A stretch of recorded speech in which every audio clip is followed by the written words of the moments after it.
My dear students, again welcome back for physics class. अभी हम module 5 optical fibre discuss कर रहे हैं. My name is doctor Rakesh Mohan. I am assistant professor of physics ABSIT Ghaziabad. अब हम एक आगे वाले topic numerical aperture in optical fibre उसको डिस्कस करने जा रहे हैं. ये एक इम्पोर्टेंट टॉपिक है जो क्वेश्चन भी आता है. तो इसको पढ़ने के लिए हमें पिछले वाले टॉपिक एक्सेप्टेंस एंगल की जो फार्मूला है वो ज़रूरत पड़ेगा. तो acceptance angle numerical aperture derive करने के लिए हमारे लिए काफ़ी इम्पोर्टेंट है. तो पहले डिफाइन करते हैं न्यूमेरिकल अपर्चर को किसको कहते हैं. Sometimes it is also called as figure of merit. तो न्यूमेरिकल अपर्चर को फिगर ऑफ मेरिट भी कहते हैं. तो दोनों एक ही टर्मिनोलॉजी है, तो दोनों अलग नहीं है. तो optical fibre for optical fibre, तो इसको डिफाइन हम कैसे करेंगे. Numerical aperture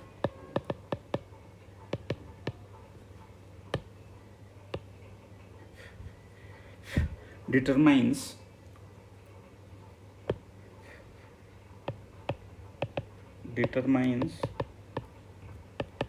the light gathering ability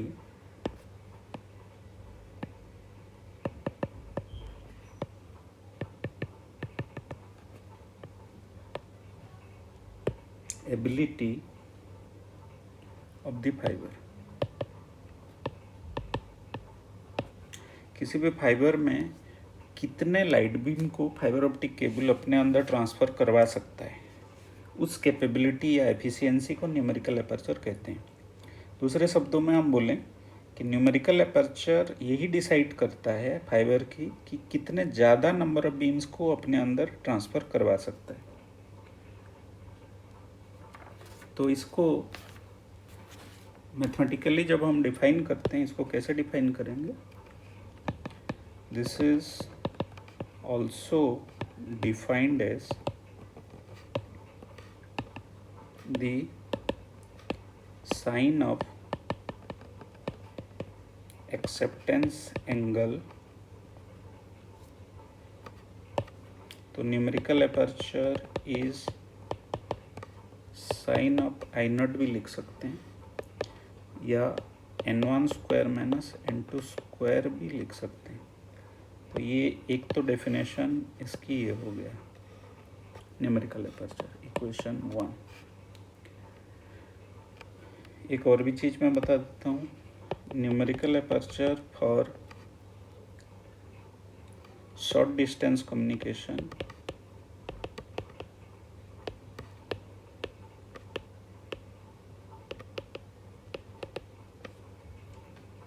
0.4 to 0.5 के बीच में रहता है, और numerical aperture for long distance communication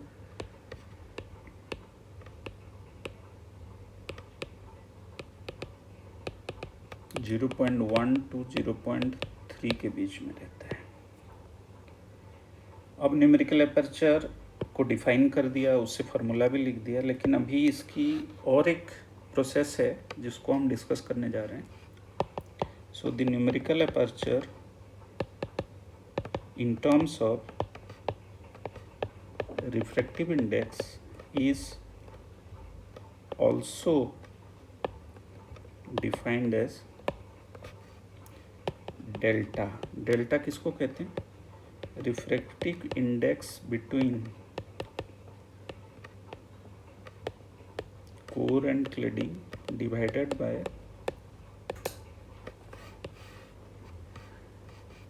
refractive index of core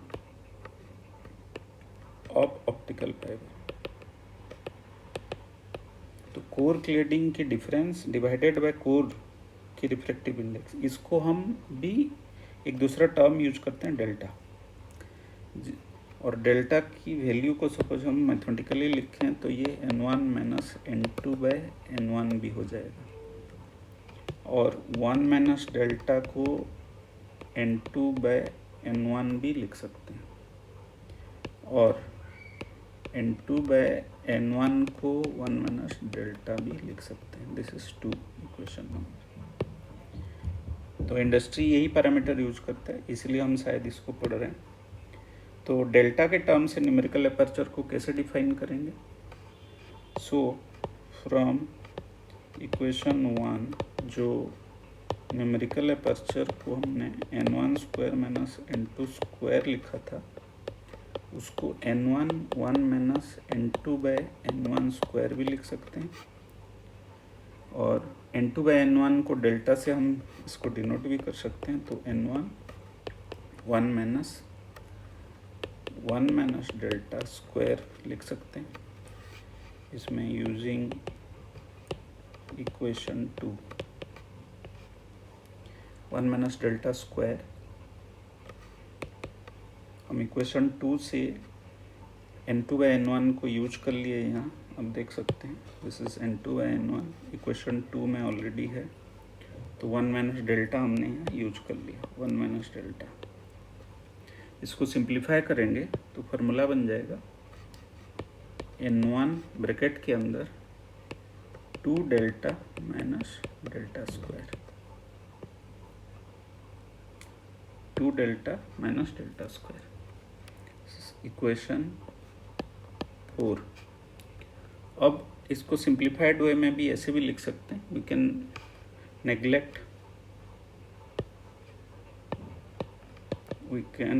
neglect delta square as negligibly small value,